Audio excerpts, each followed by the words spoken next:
this is Daniel from iCarly.com. ഞാൻ ഇന്ന് നിങ്ങൾക്ക് പരിചയപ്പെടുത്തുന്നത് സാംസങ്ങിന്റെ ഏറ്റവും ലേറ്റസ്റ്റ് മോഡലായ Galaxy Chat 5330 എന്ന ആൻഡ്രോയിഡ് സ്മാർട്ട് ഫോണാണ്. ഇപ്പോൾ നിങ്ങൾക്ക് കാണാവുന്ന പോലെ തന്നെ ഈ ഫോണിന്റെ ഒരു പ്രത്യേകത എന്ന് വെച്ചാൽ ഇതിന് ഒരു 3-inch കപ്പാസിറ്റീവ് ടച്ച് സ്ക്രീൻ ഉണ്ട്. അതുകൂടാതെ ഇതിന്റെ ഏറ്റവും വലിയ സ്പെഷ്യാലിറ്റി ഇതിനൊരു ഫുൾ ഫ്ലെഡ്ജ് ഫിസിക്കൽ ക്വാർട്ടി കീബോർഡ് ഉണ്ടെന്നുള്ളതാണ്. ഈ ഫോണിന്റെ വില ഏകദേശം 8500 രൂപയാണ് ഇപ്പോൾ മാർക്കറ്റിൽ വരുന്നത്. അപ്പോൾ 10000 രൂപയിൽ താഴെ, അതായത് 10,000 റുപ്പീസിൽ താഴെ ഒരു branded Android smart phone with qwerty keyboard വാങ്ങാൻ ആഗ്രഹിക്കുന്നവർക്ക് ഈ ഫോൺ ഏതായാലും ചെക്ക് ചെയ്യാവുന്നതാണ്. അപ്പോൾ നമുക്ക് ആദ്യം തന്നെ ഇതിൻ്റെ ഫിസിക്കൽ ഫീച്ചേഴ്സ് കുറിച്ച് ഡിസ്കസ് ചെയ്യാം. നോക്കുകയാണെങ്കിൽ ഇതിൻ്റെ സ്റ്റൈലിംഗ് സാംസങ്ങിൻ്റെ ഗാലക്സി സീരീസിൻ്റെ അതേ സെയിം സ്റ്റൈലിംഗ് ആണ് ഉപയോഗിച്ചിരിക്കുന്നത്. ഇപ്പോൾ ഇതിന് ചുറ്റും ഒരു ക്രോം ലൈനിങ് കൊടുത്തിട്ടുണ്ട്. അതിനൊരു പ്രീമിയം ഫീല് തോന്നുന്നുണ്ട് ഫോണിന്. ഇപ്പോൾ ഏകദേശം 10000 രൂപയിൽ താഴെയാണ് ഇതിൻ്റെ വിലയെങ്കിലും ഈ ഫോൺ പെട്ടെന്ന് കണ്ടാൽ ഏകദേശം ഒരു 10 അല്ലെങ്കിൽ 15,000 എങ്കിലും വില തോന്നിക്കാവുന്നതാണ്. പിന്നെ ഇതിൻ്റെ ബാക്കിൽ നോക്കുകയാണെങ്കിൽ ഇനി സാധാരണ ഗാലക്സി സീരീസിന് കാണാത്ത പോലെ ഒരു ഗ്ലോസി ഫിനിഷാണ് കൊടുത്തിരിക്കുന്നത്. സാധാരണ മാറ്റ് ഫിനിഷാണ് വരുന്നത്. അതുകൊണ്ട് ഫിംഗർ പ്രിൻറ്റ്സ് ഒക്കെ ഈസി ആയിട്ട് അതിൽ പിടിക്കുന്നതാണ്. അതുപോലെ തന്നെ ഇത് റഫായിട്ട് യൂസ് ചെയ്യാൻ പെട്ടെന്ന് സ്ക്രാച്ചസും വരാൻ പോസിബിലിറ്റി ഉണ്ട്. പിന്നെ ഇതിൻ്റെ ഫിസിക്കൽ ഫീച്ചേഴ്സ് നോക്കുമ്പോൾ ഇതിനെ ഹോൾഡ് ചെയ്യാൻ വളരെ എളുപ്പമാണ്. കാരണം ഇതിൻ്റെ റൗണ്ടഡ് എഡ്ജസ് ആയതുകൊണ്ട് പിടിക്കാനും യൂസ് ചെയ്യാനും വളരെ സുഖമാണ്. താഴെ ഒരു മൈക്രോ USB അഡാപ്റ്റർ ഉണ്ട്. അതുകൊണ്ട് ഏത് PC-ലേക്ക് ലാപ്ടോപ്പിലേക്ക് ഈസി ആയിട്ട് കണക്ട് ചെയ്യാവുന്നതാണ്. പിന്നെ മുകളിൽ ഒരു സ്റ്റാൻഡേർഡ് 3.5mm ജാക്ക്, പിന്നെ അതുപോലെ സൈഡിൽ പവർ ഓൺ ഓഫ് കീ, അതുപോലെ സ്ക്രീൻ അൺലോക്ക് ചെയ്യാനും ഓൺ ചെയ്യാനായിട്ടുള്ള അത് ഉപയോഗിക്കാവുന്നതാണ്. പിന്നെ സൈഡിലൊരു വോളിയം റോക്കർ കീ, കോൾസിൻ്റെ ഇടയിൽ വോളിയം കൂട്ടാനും കുറയ്ക്കാനായിട്ട്. പിന്നെ നമുക്കിതിൻ്റെ കൂടുതൽ ഫീച്ചേഴ്സ് നോക്കണം. ഇതിൻ്റെ കോൺഫിഗറേഷൻ പറയുകയാണെങ്കിൽ ഇതിന് ഒരു 3-inch സ്ക്രീനാണുള്ളത്. അതുപോലെ തന്നെ ആൻഡ്രോയിഡ് ഐസ്ക്രീം സാൻഡ്വിച്ചാണ് ഇതിൽ ലോഡ് ചെയ്ത് വരുന്നത്. പിന്നെ ഇതിൻ്റെ പ്രോസസ്സർ അത്ര പവർഫുൾ പ്രോസസ്സറാണെന്ന് പറയാൻ പറ്റില്ല. ജസ്റ്റ് 850 മെഗാ പ്രോസസ്സിംഗ് പവറുള്ളൊരു പ്രോസസ്സറാണ് ഇതിലുള്ളത്. പിന്നെ അതുപോലെ ഇതിൻ്റെ ക്യാമറ നോട്ടീസ് ചെയ്യണമെങ്കിൽ ഒരു വലിയ ഡിസപ്പോയിൻമെൻ്റ് ആണ്. കാരണം ജസ്റ്റ് 2 MP ക്യാമറ ഇതുള്ളൂ. അതുകൂടാതെ തന്നെ ഫ്ലാഷും ഇല്ല. സാധാരണ ഒരു 2 MP ക്യാമറ മാത്രമേ ഈ ഫോണിൽ വരുന്നുള്ളൂ. പിന്നെ വേറൊരു നല്ല ഹൈലൈറ്റ് എന്ന് വെച്ചിട്ടുണ്ടെങ്കിൽ ഇതിൻ്റെ ഇൻറ്റേർണൽ മെമ്മറിയാണ്. ഇതിൻ്റെ മെമ്മറി ഏകദേശം 4 GB ഉണ്ട്. അതിൽ ഏകദേശം ഒരു 3 GB യൂസറിന് യൂസ് ചെയ്യാവുന്നതാണ്. അപ്പോൾ അഡീഷണൽ ആയിട്ട് ഒരു മെമ്മറി കാർഡ് ഇടേണ്ട ആവശ്യമില്ലെന്ന് തന്നെ വേണമെങ്കിൽ പറയാം. പിന്നെ കൂടുതലായിട്ട് എന്തെങ്കിലും മൂവീസ് അല്ലെങ്കിൽ സോങ്സ് ഒക്കെ ആഡ് ചെയ്യണമെന്നുണ്ടെങ്കിൽ അപ് ടു 32 GB വരെ എക്സ്പാൻഡബിൾ മെമ്മറിയുടെ SD കാർഡിൽ ആഡ് ചെയ്യാവുന്നതാണ്. അപ്പോൾ അതൊക്കെയാണ് ഇതിൻ്റെ ഫീച്ചേഴ്സ്. നമുക്കിനി ബാക്കിയുള്ള കാര്യങ്ങളിലേക്ക് കിടക്കാം. അപ്പോൾ നമ്മൾ ഇതിൻ്റെ യൂസർ ഇൻ്റർഫേസ് നോക്കുകയാണെങ്കിൽ സാംസങ്ങിൻ്റെ ടച്ച് വിസ് എന്ന് പറഞ്ഞ യൂസർ ഇൻ്റർഫേസാണ് ഈ ഫോണിലുള്ളത്.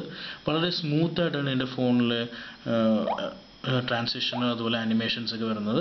ടച്ച് വിസ് എന്ന് പറഞ്ഞ യൂസർ ഇൻ്റർഫേസ് സാംസങ്ങിൻ്റെ ഏറ്റവും ഹൈ എൻഡ് മോഡലായ ഗാലക്സി S3 എന്ന് പറഞ്ഞ ഫോണിലുള്ള യൂസർ ഇൻ്റർഫേസ് ആണ്.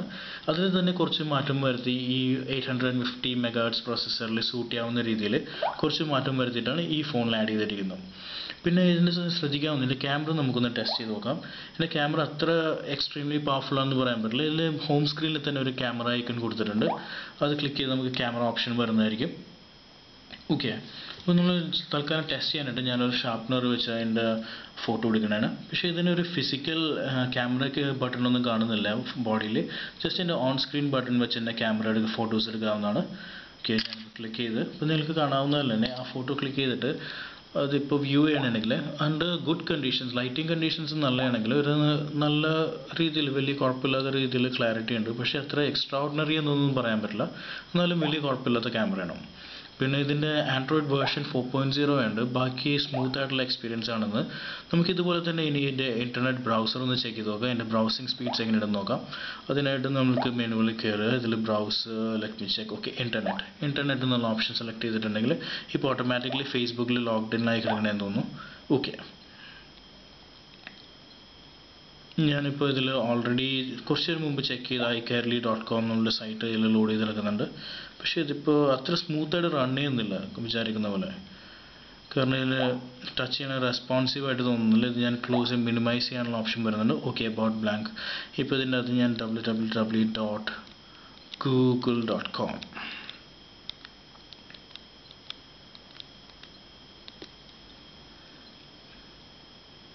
ഇൻസ്റ്റൻ്റ് ആയിട്ട് ലോഡ് ചെയ്തിരിക്കണം. ഗൂഗിളിലൂടെ അത്ര ബുദ്ധിമുട്ടുള്ള കാര്യമൊന്നും തോന്നുന്നില്ല. ഇനി അതുപോലെ തന്നെ വേറെ ഓപ്ഷനിലേക്ക് പോകാൻ നമ്മുടെ സ്വന്തം സൈറ്റായ www.icarly.com. പിന്നെ ഈ ബ്രൗസറിൻ്റെ ഡീറ്റെയിൽസ് നെറ്റ് ബ്രൗസിങ് എക്സ്പ്ലെയിൻ ചെയ്യുന്നതിൻ്റെ ഒപ്പം തന്നെ ഞാൻ എൻ്റെ ക്വർട്ടി കീബോർഡിൻ്റെ ഡീറ്റെയിൽസ് പറയുന്നതാണ്.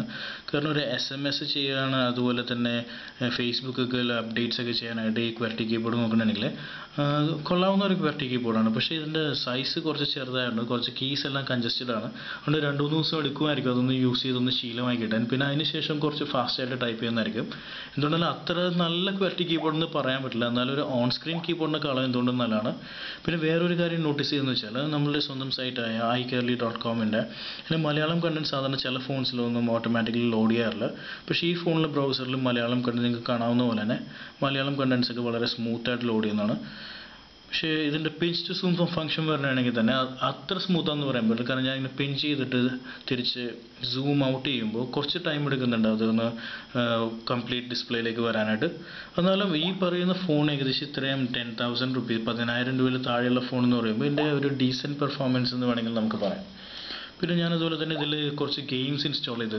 ആംഗ്രി ബേർഡ്സ് അല്ലെങ്കിൽ ടെമ്പിൾ റൺ പോലത്തെ ഗെയിംസ് ഇൻസ്റ്റാൾ ചെയ്ത് വലിയ പ്രോബ്ലം ഇല്ലാണ്ട് ഓടുന്നുണ്ട്. പക്ഷേ ഇതിൻ്റെ ഇപ്പോൾ ഒരു GPU ഗ്രാഫിക്സ് പ്രോസസ്സിംഗ് യൂണിറ്റ് ഒന്നും ഈ ഫോണിൻ്റെ പ്രോസസ്സറിൻ്റെ ഒപ്പം വരുന്നില്ല. അതുകൊണ്ട് ഹൈ എൻഡ് ഗെയിംസ് ഒന്നും അത്ര സ്മൂത്തായിട്ട് ഓടുന്നതായിരിക്കില്ല. പിന്നെ നമുക്കിതിൻ്റെ വീഡിയോ ചെക്ക് ചെയ്ത് നോക്കാം അടുത്തതായിട്ട്.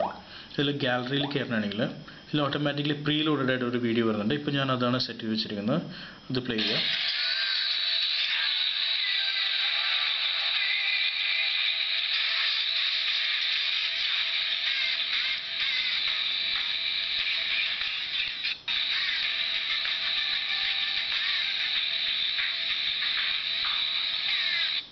ഓക്കെ, അപ്പോൾ വീഡിയോ ശ്രദ്ധിക്കുകയാണെങ്കിൽ ഇതിൽ ഓൾറെഡി ഇതിൻ്റെ അകത്ത് ലോഡ് ചെയ്ത് വന്നിരിക്കുന്ന വീഡിയോ വളരെ നല്ലൊരു എക്സ്പീരിയൻസ് ആണ് കാണാനായിട്ട്. കാരണം ഇതിൻ്റെ സ്ക്രീൻ ചെറുതാണെങ്കിൽ ഈ വീഡിയോ നല്ല പെർഫെക്റ്റ് ആയിട്ട് വർക്ക് ചെയ്യുന്നുണ്ട്. അത് സാംസങ് ഈ ഫോണിന് വേണ്ടി ഒപ്റ്റിമൈസ് ചെയ്തൊരു വീഡിയോ ആയിരിക്കും ഈ വീഡിയോ. അതുകൊണ്ടായിരിക്കും ഇത്ര സ്മൂത്തായിട്ട് ഇത്ര ഭംഗിയായിട്ട് പ്ലേ ചെയ്യുന്നത്. പക്ഷേ നമ്മൾ എന്തെങ്കിലും മൂവീസൊക്കെ ആഡ് ചെയ്താൽ അത് എനിക്കൊന്നും ഇത്ര 3 ഇഞ്ച് സ്ക്രീൻ ആയതുകൊണ്ട് അത്ര നല്ല എക്സ്പീരിയൻസ് ആയിരിക്കും എന്ന് തോന്നുന്നില്ല ഈ വീഡിയോയിൽ കാണാനായിട്ട്. പിന്നെ വേറൊരു അഡ്വാൻറ്റേജ് എന്ന് പറയാവുന്നത് ഇതിൻ്റെ സ്പീക്കർ ഫോൺ നല്ല പവർഫുള്ളാണ്. അതിപ്പോൾ റിംഗ് ടോൺസ് അതുപോലെ പുറത്ത് നമ്മൾ ട്രാവൽ ചെയ്യുമ്പോൾ സിറ്റിയിലൊക്കെ ട്രാവൽ ചെയ്യുമ്പോൾ ഫോൺ വന്നിട്ടുണ്ടെങ്കിൽ റിംഗ് ടോൺ നല്ല ലൗഡ് ആൻഡ് ക്ലിയർ ആയതുകൊണ്ട് ഇതിൻ്റെ സ്പീക്കർ വോളിയം കൂടുതലായതുകൊണ്ട് അങ്ങനത്തെ കോൾസ് ഒന്നും മിസ് ആകാൻ ചാൻസ് ഇല്ല. പക്ഷേ ഈവൻ സാംസങ്ങിൻ്റെ തന്നെ ചില ഹൈ എൻഡ് ഫോൺസിൽ സ്പീക്കർ വോളിയം കുറവാണെന്നും പറഞ്ഞ് ചില റിവ്യൂസ് അതുപോലെ ഫീഡ്ബാക്സ് പലയിടത്തു നിന്നും കിട്ടുന്നുണ്ട്. പക്ഷേ ഈ ഫോണിൻ്റെ സ്പീക്കർ വോളിയം എക്സ്ട്രീംലി ഗുഡാണ്. പിന്നെ ഇതിൻ്റെ ബാറ്ററി പറയുകയാണെങ്കിൽ ഏകദേശം 1 to 2 days വരെ ഇതിൻ്റെ ബാറ്ററി ലാസ്റ്റ് ചെയ്യും ഒരു നോർമൽ യൂസേജിൽ. സോ ബാറ്ററി ഇതിൻ്റെ നല്ലതെന്ന് പറയാം. അപ്പോൾ ബേസിക്കലി നിങ്ങളൊരു ഫോൺ അതായത് 10,000 താഴെ ഒരു ആൻഡ്രോയിഡ് ഫോൺ വാങ്ങാൻ ആഗ്രഹിക്കുന്നുണ്ടെങ്കിൽ ഇത് എന്തായാലും നോക്കാവുന്നതാണ്.